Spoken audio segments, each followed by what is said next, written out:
One of the biggest groups of so-called migrants coming into the country are Chinese nationals, and the dollar amount they pay to get smuggled into the country just might shock you. Let's talk about it. How's everybody doing? My name is Anthony Brian Logan, and today we got to talk about the influx of Chinese nationals coming into the country illegally, legally, whatever, through the southern border. There's a whole big network that they follow. There's instructions on social media about how to get this whole thing done. Now, I'm not here to give away the secrets or the sauce. I'm just letting you know what's happening. Now, we got a couple of videos to get through. But first things first, I'm going to tell you a quick story with a visual aid, okay? I got to show you the visual aid so you really understand what's going on. Now, you see this right here? This is a sign on a post out in the desert in between the U.S. and Mexico. So if you're crossing the border illegally, you would see this sign potentially. Now, you see what it says. It's in 3 languages, right? You have English, Spanish, and Mandarin Chinese. Well, just Chinese. You see the caption, what it says. If you need help, push the red button, help will arrive. Do not leave the area.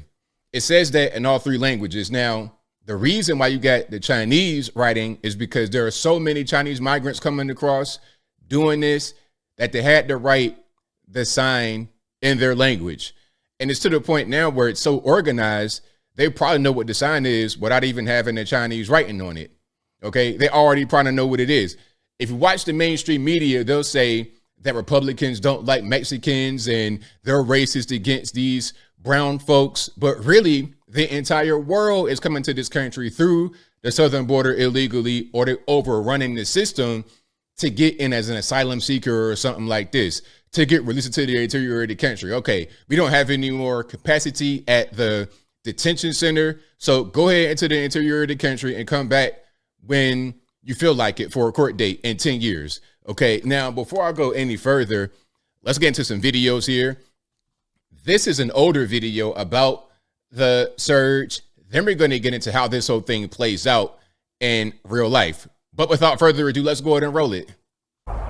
Tonight, among the unprecedented number of migrants illegally crossing into the U.S. from Mexico, a dramatic surge in people from China.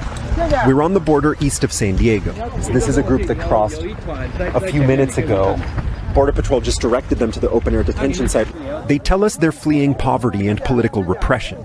So you're going to come all the way to the United States from China to flee poverty? Come on, man. Like, let's be serious. Like, let's think about it for a minute. You know how far that is? You know how much that costs? The majority of Americans have never been outside of the country. They pretty much stay right in their state, right in their city. They've never left the USA. So for a person to get on a plane, several planes probably, from China to the US, clearly that's pretty expensive, and most people in this world couldn't make the journey. Including the aftermath of COVID. Why did you leave China? Freedom. Was there something specific that happened? Yes. COVID-19. My work is gone. What did you use? So there's no other place on that side of the world you could have gone to. You couldn't go to Korea, Japan. You had to come to the USA. Come on, man. Let's stop playing games. To do? Engineer. Electronic engineer. 3 years ago, 689 Chinese migrants crossed the southern border. Last year, that number soared to over 37,000. And what happened in between 21 and 23? Like, who was in office January 1st, 21 compared to January 1st, 23? I think we all know the answer to that. And I think we know the reason why this surge happened. It's not difficult to put it. 1 + 1 is still 2, regardless of how you slice it. Part of an explosion of migrants coming here from all over the globe. Currently, most migrants are released into the U.S. to wait, often years, for asylum hearings. 10 years for a court date. Yeah, come on back in 10 years. And then in the meantime, they didn't already have anchor babies and everything else. And they're not going back. Listen, if you are given a court date 10 years in the future, you're released to the interior of the country. By the time 10 years come, you could already have 4 kids. You're not going to get deported. Critics say that encourages migrants to come, and President Biden should change course through executive action. The system has been broken for decades. Why not take executive action right now? Why not do more right now to address this? What executive action are you suggesting that we take that we haven't taken? Alejandro Mayorkas, please stop playing games. Please stop, man. Like, don't get on this TV. Don't get on Al Gore's internets and lie to us. Don't gaslight us. We just saw the numbers. Look, we just saw the numbers. Can we go back a little bit just for a moment? We saw the numbers, man. So don't tell me you can't do anything about it, because on January 1st, 21, we had one guy in office. January 1st, 23, we got a different guy in office. And there's a difference in the migration numbers and the illegal immigration and asylum seekers. It's all higher. It's all higher under you guys, because when you guys came in, you destroyed all of what Trump built, quite literally. The border wall. Oh, no, we're not having the wall anymore. That's racist. You guys enabled the crisis. Don't play games, Alejandro Mayorkas, please. Haven't taken that would survive court scrutiny. Homeland Security Secretary Alejandro Mayorkas telling us he's working with China, which currently refuses to take back Chinese migrants who are deported from the U.S. They're not going to take them back for what? They're like you said, they're being deported. They're being sent to the U.S. Well, that may be changing. We have been working with the People's Republic of China to actually receive individuals whom we have determined are not eligible to remain in the United States. And do you expect that to change soon? We are hopeful that it will. Back on the border, we meet this father and son who say their journey was facilitated by a Chinese smuggler they call a snakehead. The snakehead would contact him through WeChat and give him directions on where to go and where to stay. How did you pay this person? Everything was done online. We obtained exclusive private messages from one snakehead who claims to have brought more than 100 people to the U.S. this year. On social media, he posts these proof-of-life videos of Chinese clients traveling toward the border with help from Mexican smugglers. They serve as ads for his concierge service. Now, when you say Mexican smugglers, you mean cartel. That's what you mean. Like, let's call it how it is. Let's not use these little funny words you guys do on television. Let's say what it is. Let's just call a spade a spade. Ticket price, $10,000 a head. You heard that, $10,000 a head. But that's not even as high as it can go. We're going to get to that in a minute. That's like an average. That might be the base price. $10,000 per person. Do you have 10 bands to throw away? Because listen, if your journey is unsuccessful, you're probably not getting the refund. You're probably not getting a discount. And next time you wander across, you got to pay that 2 or 3 or 4 times. Can you do that? Can you do that? Once they set foot on American soil, the smugglers' work is done, with many more customers ready to go.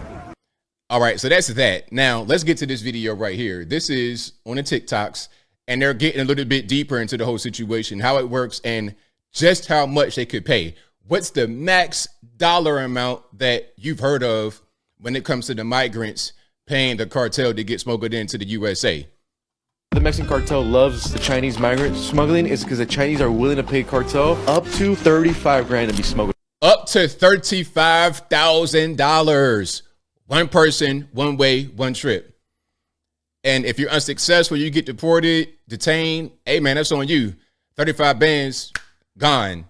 In the blink of an eye, 35,000. That's a car. That is a whole brand new car in cash. And you might lose it.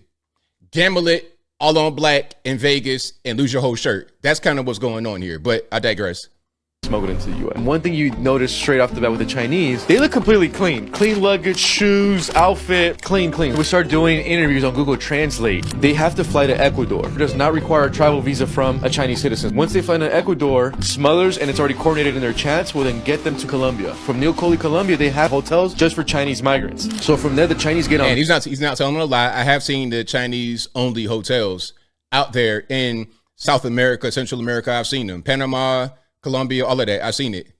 Boats. Those boats will take them to Central America. From there, the Chinese are going through the Darien Gap. It's probably the most dangerous journey in the world. And as soon as they get into Mexico, government officials issue them that travel visa, so then they're freely allowed to travel. But then meet them at the airport. They'll take them an hour out of Tijuana in an area called Tecate, and they'll cross illegally into Jacumba Hot Springs right out of San Diego. That's kind of the migration trail for Chinese right now. So there you have it. There you have it. They got the whole thing mapped out, whole thing planned out, and they're spending big money, big money.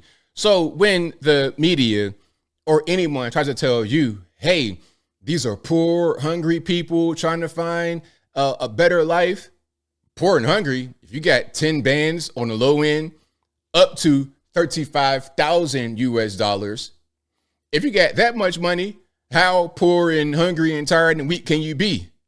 I mean, you sound like a rich person for real to have that kind of money to enabling this kind of criminal activity. But as I close, I want to say this.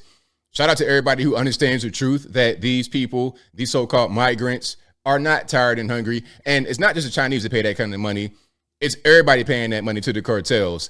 Tens of thousands of dollars per person sometimes. I've heard on the low end, at least 5,000, but really the going rate for the base price is $10,000 for one person to come across one time, non-refundable. You get caught, you die dehydration. And man, that's only, it is what it is, man. Oh, well, too bad, so sad. But I think I'll leave that right there for now. And what say you? What's your take on this whole situation with the Chinese nationals coming into the country, paying up to $35,000 to cross illegally with the snakeheads and the Mexican smugglers, aka cartels? Whatever your thoughts are, let me know in the comments below. You guys know where I'm at. What's happening here is that the United States has left the border wide open. They're inviting the entire world to come to this country, and the cartels are taking advantage of it. Everybody around the world taking advantage of it. Okay, the border's open, cool. All I gotta do is pay X amount of money to come in, and I'm home free. Even if I do get caught, they're going to release me into the interior of the country talking about come back in 10 years. Now, I'm here with my wife and my kids. We're going to continue having our family. So all we got to do is have one baby who's going to be a natural born U.S. citizen by birthright citizenship. That's an anchor baby. Therefore, we cannot be deported. So when it comes time for the court date, we scot-free. We're going to be good. If we go to the court date, which we're probably not going to do anyway, that's what's happening here. And for Alejandro Mayorkas to get on this, on Al Gore's internet, on the television, the boob tube, and lie, talking about, oh, we can't do anything about it. It's really sickening. And I hope that we get the orange man back in office so we can get all this stuff sorted out and stop the invasion and destruction of our country. But whatever your thoughts are, please let me know in the comments below. And that's all I got to say for this video. If you like what you heard, please comment, rate, share, and subscribe. Peace.